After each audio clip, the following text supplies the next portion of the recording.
Now, I'm not going to lie. There are a number of signings that happened today, and I want to talk about all of them, but I don't want to spend like 30 seconds on each of them. I like to dive in, bro. I like to make these conversations known. I like to do deep dives. I like to get in on all of these players, and that sounds, that sounds really sus. Don't take that out of context, please. The clip channels are going to have a field day with this one, but I wanted to talk about the Edmonton Oilers and the Detroit Red Wings. Don't worry, Canucks fans, we'll get into the Canucks later in today's show. There's lots to talk about with that team, don't get me wrong. But the Edmonton Oilers and Red Wings each made signings that I thought were super interesting to dive into. So without further ado, let's talk about Cappy Hour. The Edmonton Oilers have re-signed forward Kasperi Kapanen to a one-year contract extension with an AAV of $1.3 million a year. Should I even say $1 million a year, because the contract is 1 year long, therefore all the money that he gets is going to only be for that amount of time? You get what I mean. It's not really worth it to bring that up, but Kasperi Kapanen is back in Edmonton, $1.3 million. The contract is a little rich. I think a lot of Oilers fans would generally agree that maybe 1.3 is a little bit high for what Kapanen was able to provide, but it's just 1.3. Like, this is not the end of the world. The difference between 1.3 and half of that is literally only $700,000. It's a very reasonable dollar amount, and Kasperi Kapanen is a reasonable guy to have.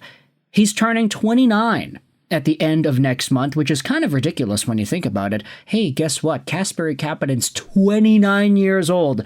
I still remember when he had scored that World Junior gold, excuse me. Tongue twister over there. World Junior winning goal.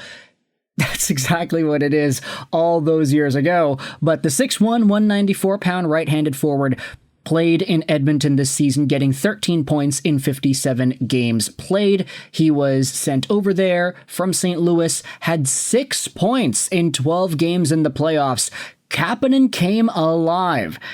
Maybe not necessarily against Florida. Actually, no, I think he did. He had 3 assists in the 5 games that he had played against the Cats there, and multiple assists against the Dallas Stars. Yeah, I take that back. Kasperi Kapanen was a very underrated forward for the Edmonton Oilers. No wonder fans seem to be happy with this signing in bringing him back. Now, there are some replies going out there and talking about value. This is what AFP Analytics said. We think Kapanen earned a little bit extra money based off of his playoff performance. Good for him, and the team gets a quality fourth-line presence under contract. AFP projected Kapanen's next dollar amount at $900,000 with 36 extra K there too, so $936,000. That's a weird way to say it. How do you say that number? I never talk about numbers in that range. $936,000. That's the projected range that he got. He ended up getting a $400,000 pay raise on his real deal. Bench Rates says here that Kapanen played at a $1.5 to $1.9 million level before mid-February. If he gets back to it, he will be worth this money. So it's a good bet to make for the Edmonton Oilers with Kapanen getting brought back. They also made a signing of the Canmore kid. The Oilers have re-signed Noah Philp to a 1-year, 2-way contract with an AAV of $775,000. Now, it's interesting, with this Philp signing, $775, the top reply goes out there and says, this is what Kapanen should have signed for. And then a lot of people are going to disagree with that. Holy overpay. Yeah, okay. $775,000. That is an overpay. But Noah Philp is in that spot, man. It's time to join the main squad, as Bench Rates goes out there and puts it. Philp this season played in the Bakersfield Condors, getting 35 points in 55 games played. He had 2 points in 15 games with the Edmonton Oilers, so not a bad showing. He finally was able to crack the National Hockey League and get himself some games there. Good story for a guy who was playing in the U Sports system just 3 years ago. I mean, it's ridiculous that a guy can go from there U Sports, Canadian University Hockey to playing in the AHL and inevitably the NHL after a season where he did not play at all. That is probably the craziest story I have seen.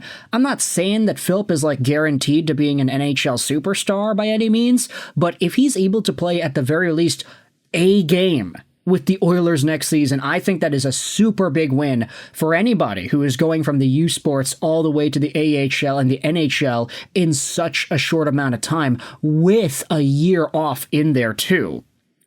So, Philp may just have the most interesting career path in hockey at the moment. He is not the only guy that got inked today that I want to talk about in this video, though. Because it's true, the Oilers made their 2 signings in Kasperi Kapanen and Noah Philp, but I also wanted to talk about the Detroit Red Wings. Yeah, hard segue over to Motown. We had just spoken about Vladimir Tarasenko and his trade earlier this morning, but the Red Wings are still going out there making moves. They have signed Albert Johansson, Aljo, to a 2-year contract with an AAV of $1.25 million a year. Look at this image. It's almost like a painting. It's so nice. But Johansson getting a 2-year deal, that's fine. He's growing. He's getting better. AAV 1.125. Oh yeah, sign me up for that. AFP Analytics said that Johansson played at roughly a $1.18 million value this previous season, so the fact that he got $1.125 million is a slight discount. Average third pair defender, good value. Honestly, I'd say that he's probably got a lot more potential than just being an average third pair defender. You say that like he didn't perform well in the second pair last season. Yeah, that's true. He's young. He is very young. Albert Johansson's 24 years old, and he's just coming off of playing his first season with the National Hockey League's Detroit Red Wings. 9 points, 61 games played. That's fine. He's a rookie D-man. He's not going to go out there and light the league on fire in the same way Lane Hudson or Quinn Hughes, Makar Fox, Heiskanen, and Darlene Power did. He's just gonna be a guy, and that's fine, right? He's not supposed to be a top-tier guy, especially at that dollar amount.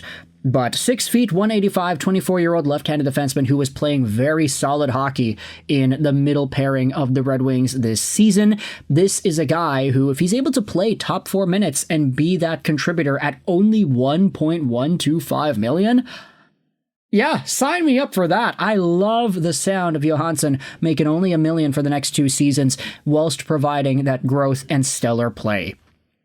On top of Mo Seider, ASP, Edvinson, there's a lot of young blue lining hope going around in the Detroit Red Wings organization, and we are all here for it. So I want you to let me know your thoughts in the comment section below about each of these guys that had been signed today. Don't worry, we're going to talk more so about signings in a later video.